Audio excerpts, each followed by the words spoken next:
Hey good morning guys, welcome to my new blog. मेरे नए blog में आप सभी का स्वागत है। आज मैं सोच रहा हूँ कि टाइम मिलेगा तो पेंटिंग बनाऊँ और उसका एक ब्लॉग कवर करूँ पूरा। तो बहुत टाइम हो गया, ऑलमोस्ट 2-3 साल हो गए मैंने कोई पेंटिंग नहीं बनाया। और एक पेंटिंग मैं बना रहा था, वो भी पेंडिंग रह गई। देखते हैं, उसको कंप्लीट करेंगे और अगर पॉसिबल होगा तो दिखाऊँगा मैं आपको। और आज का जो भी रूटीन रहेगा सब कुछ एक्सप्लोर करेंगे। सो वीडियो को लास्ट तक देखें। रजनी कुछ तो बना रही है अभी। क्या बना रहे हो रजनी? मैं बना रही हूँ गेहूं का शीरा। गेहूं का शीरा। ये कहाँ से लिया ये रेफरेंस? ये हम गए थे ना, क्या नाम है? अरे हाँ हाँ हाँ, कैलाश। हाँ, उनके घर पे गए थे ना, तभी खाया था, तो आज मुझे क्रेविंग हुआ। ओके। इसलिए मैं बना रही हूँ आज गेहूं का शीरा। सेम वैसे ही बना रहे हो? ट्राई तो वैसे ही कर रही हूँ, बाकी देखते हैं रिजल्ट क्या आएगा। दुख तो सही रहा है। बहुत भूनना पड़ता है इसको। मैं जा रहा हूँ 3 दिन के बाद क्लास में, और गाड़ी हो रही है बहुत ज़्यादा गंदी। थोड़ा इसको वॉश करवाएंगे अभी, वॉश करवाने के बाद निकलेंगे।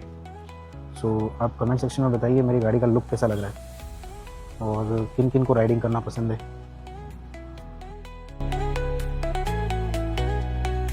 पहले निकलते हैं, देन पहले गाड़ी को वॉश करवाते हैं, उसके बाद फिर निकलेंगे सानपड़ा के लिए।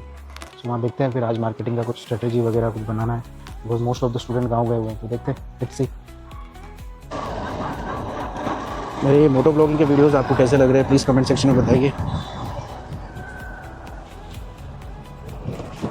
और अब मैंने थोड़ा सा माइक पास में लगाया है, शायद आज साउंड भी क्लियर आएगा एकदम प्रॉपर। पहले गाड़ी वॉश करवा लेते हैं, उसके बाद निकलते हैं।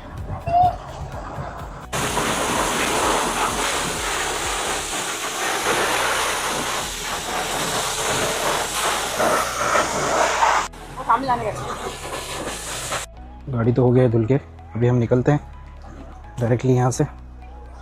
इसको कर लेते हैं सेटअप। यस, ये हो गया हमारा सेटअप रेडी। Let's go.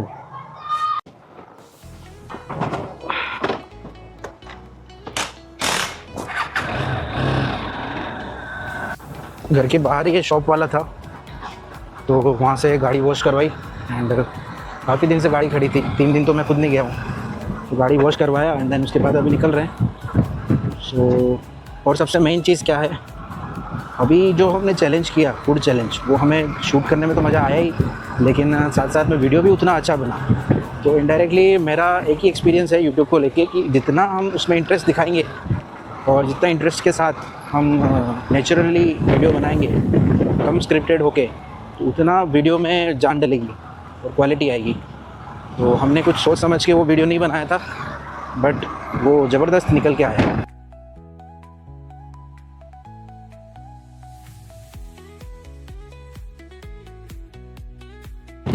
ये बाइक मैंने 2022 में ली थी, लेकिन ये बाइक बहुत अच्छी है। मतलब मैं अब तक इसको 55,000 किलोमीटर से ज़्यादा चला चुका हूँ, लेकिन इसका जो क्वालिटी है, मतलब राइडिंग क्वालिटी बहुत अच्छा है।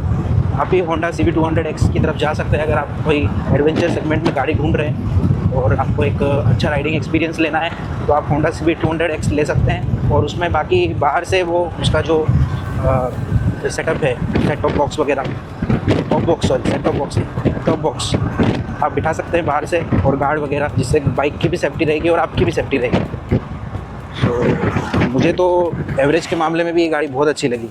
जो एवरेज के लिए गाड़ी लेते हैं उनके लिए भी ये गाड़ी बहुत अच्छी है, बिकॉज इसका एवरेज ऑलमोस्ट निकल के आता है लगभग 45 के आसपास। अगर आप हाईवे पे चलाओगे, तो कंटिन्यूस हाईवे पे चलाओगे, तो आपको लगभग ये देगी 50+ एवरेज। तो ये गाड़ी उस सेगमेंट के हिसाब से और एवरेज के मामले में बहुत अच्छी है। और रही बात मेंटेनेंस की, तो आपको पता है होंडा मेंटेनेंस बहुत कम देता है। सीनियर राइडर है, पीछे वाले जो सीट पे बैठते हैं उनको कंफर्टेबल नहीं है, बिकॉज बैकबोन है, लोअर बैक, उस पर डायरेक्टली प्रेशर आता है उसकी वजह से। तो मैंने इसका जो शॉकअप है वो चेंज कर दिया। अभी समित सर से बात हुआ, तो उन्होंने बोला डायरेक्टली घनसोली आओ। तो मैं सानपड़ा की जगह अभी घनसोली जा रहा हूँ, और रूट थोड़ा चेंज होगा। रूट होगा सिलफाटा। पहले मैं सिलफाटा जा रहा हूँ, सिलफाटा होते हुए मैं घनसोली पहुँचूँगा। तो चलिए निकलते हैं।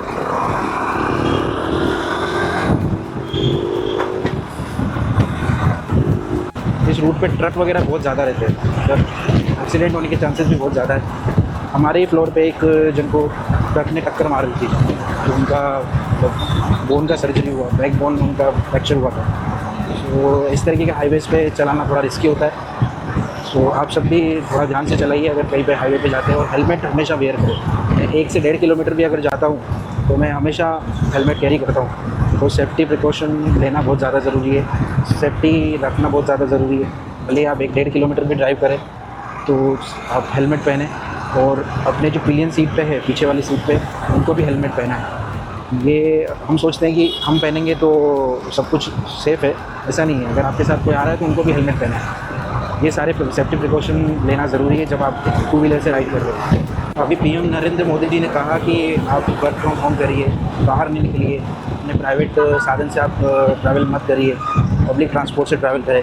और वो जो रोड शोज़ कर रहे हैं उसमें कम से कम 50 गाड़ियों से ज़्यादा रोड शोज़ में यूज़ हो रही है। वो प्लेन में ट्रैवल कर रहे हैं, मतलब बाहर ट्रैवल कर रहे हैं, वो अलग अलग कंट्रीज़, कुछ 4-5 दिन का ट्रिप है, 4-5 कंट्री से वो ट्रैवल कर रहे हैं। तो उन सब के लिए वो सोच नहीं रहे, हमें बाहर जाने के लिए रोकते हैं। तो आपका क्या ओपिनियन है इन सब चीज़ों पे? मतलब उन्होंने डीज़ल, पेट्रोल और जो खाने का तेल है, फर्टिलाइज़र, इन सब चीज़ों को यूज़ करने के लिए मना किया है, सोना खरीदने के लिए मना किया है। पर जो सोना जो बेचते हैं, जिनके परिवार है सोनार, तो वो लोग क्या करेंगे? मतलब उनके परिवार कैसे पालन पोषण करेंगे? उसके पीछे कम से कम 50 लाख लोग ऐसे हैं जो इससे अपना व्यापार चलाते हैं, वो कैसे भाड़ा भरेंगे? वो सब कुछ नहीं सोचा है। डायरेक्टली बोला सोना ना खरीदे 1 साल तक, मतलब वो तो बैंकरप्ट हो जाएंगे। तो ये सिर्फ एक साइड से देख रहे हैं देश को, वो ये सब नहीं देखते कि इससे जो इकोनॉमी है उस पर कितना इम्पैक्ट होने वाला है। तो आपका क्या राय है इन सब मुद्दों के ऊपर, आप बताइए। बिकॉज ये जब तक इलेक्शन था तब तक फ्री की रैलियों में ये सारे पैसे बांटते थे, ये सब करते थे, तो ये सब उनको नहीं दिखता। जैसे ही इलेक्शन ख़त्म हुआ ये सारा कुछ इनका चालू हो गया कि देश की जिम्मेदारी है, देश को ये समझना चाहिए, हम देश का बोझ कंधे पे उठा के चल रहे हैं। और दूसरी बात ये भी है कि मुझे एक चीज़ और अच्छी नहीं लगती, मतलब काफ़ी सारी चीज़ें लेकिन बोल नहीं सकते। एक चीज़ और अच्छी नहीं लगती कि एजुकेशन को बिल्कुल प्रमोट नहीं किया जाता है। एजुकेशन की इतनी बुरी हालत है इंडिया में। मैं खुद टीचर होकर मुझे पता है कि क्या कुछ हो सकता है इंडिया में, लेकिन कुछ कर नहीं रहे। अगर एजुकेटेड हो जाएंगे सब लोग तो साउथ में जिस तरीके से नकारा जा रहा है बीजेपी को, उस तरीके से रिजल्ट मिलेंगे बाकी स्टेट्स में। सो एजुकेशन को ऊपर आना चाहिए, ऐसा मेरा मत है, मेरा मेन कंसर्न वही है। पीछे आप टोल देख पा रहे हो, ये शिल्पाटा टोल है। शिल्पाटा जाने के लिए बीच में जो टोल पड़ता है दहीसर नाका के आसपास, तो यहाँ पर ये जो टोल है, अब आप सामने की तरफ रोड देखो, रोड की कंडीशन देखो आप लेफ्ट साइड में इधर, मतलब इतना बेकार रोड बना रखा है, इतना ज़्यादा ट्रैफिक यहाँ पर होता है।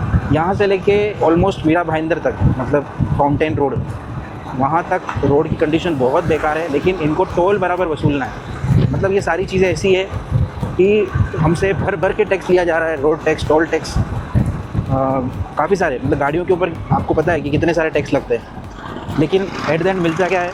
जीएसटी वगैरह, मतलब ये सारी चीज़ें हमसे वसूली जा रही है, लेकिन एट द एंड उसके बदले हमें क्या मिल रहा है? ये सारे इस तरीके के रोड और इस तरीके की फैसिलिटी। आप लेफ़्ट साइड में देखिए कितना बेकार हालत है, मतलब यहाँ गाड़ी चलाने का मन नहीं करता। बीच बीच में आप पैचेस देख सकते हो, कितना बेकार हालत है।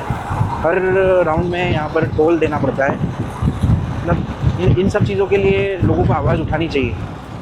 अगर आज भी इंडिया नहीं जागा तो बहुत देर हो जाएगी, बिकॉज ये सिर्फ एक इशू नहीं है, इस तरीके के बहुत सारे इश्यूज़ हैं जो हमें रेस करने चाहिए, जैसे कि पोल्यूशन, और भी बहुत सारी चीज़ें हैं जो हमें इसके ऊपर आवाज़ उठानी चाहिए। हम लोगों को एक साथ एकत्रित होके, एक जगह इकट्ठा होके हमें इस पर आंदोलन करना चाहिए। मुझे तो ऐसा लगता है, मैं भी आने के लिए रेडी हूँ, लेकिन इस तरीके की चीज़ों पे जब तक आवाज़ नहीं उठेगी, अनएम्प्लॉयमेंट, बहुत सारी चीज़ें ऐसी, एजुकेशन सबसे मेन उसमें मुद्दा है। इन सब चीज़ों पे जब तक हम आवाज़ नहीं उठाएंगे तो नेता लोग हमें दबाते रहेंगे। और वीआईपी कल्चर ख़त्म होना चाहिए, सबसे मेन चीज़।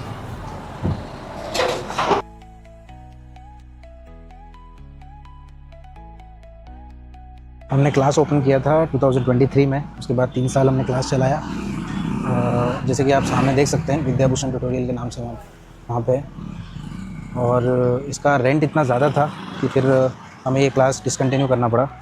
पर अभी हमने शिफ्ट किया है दूसरे साइड में, मतलब उस तरफ शिफ्ट किया है हमने, पीछे की तरफ, थोड़ा यहाँ से कुछ 400-500 मीटर दूर है। और हमने बहुत अच्छे तरीके से बनाया था, आप देख सकते हैं। क्लास शिफ्ट करने का मेन रीज़न था, इसका रेंट बहुत बढ़ चुका था, ऑलमोस्ट 60,000 के आसपास हम रेंट पे कर रहे थे, मतलब लाइट बिल पकड़ के।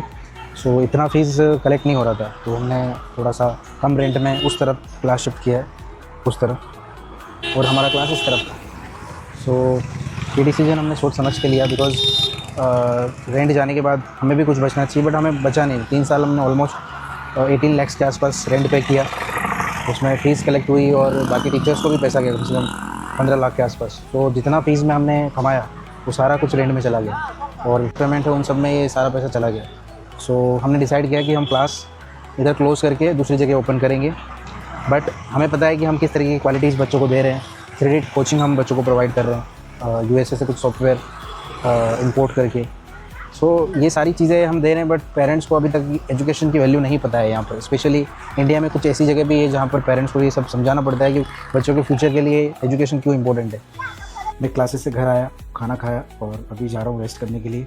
लेकिन मैंने जिन मुद्दों पे आज बात की वो आपको प्रॉपर लगते हैं या नहीं, आपकी क्या राय है आप कमेंट में बताइए। और इन सब चीज़ों पे क्या सोल्यूशन हो सकता है, हमें इस पे आवाज़ उठानी चाहिए या नहीं, आप प्लीज़ कमेंट सेक्शन में बताइए। और मेरे ब्लॉग्स कैसे लगते हैं आपको, मोटो ब्लॉगिंग वाले, उसमें कुछ इन्फॉर्मेटिव वीडियोस लगते हैं या नहीं, प्लीज़ कमेंट में लिखिए। और इसी तरीके से आपका सपोर्ट दिखाते रहिए। मिलते हैं नेक्स्ट ब्लॉग में। Thank you so much for watching. Good night.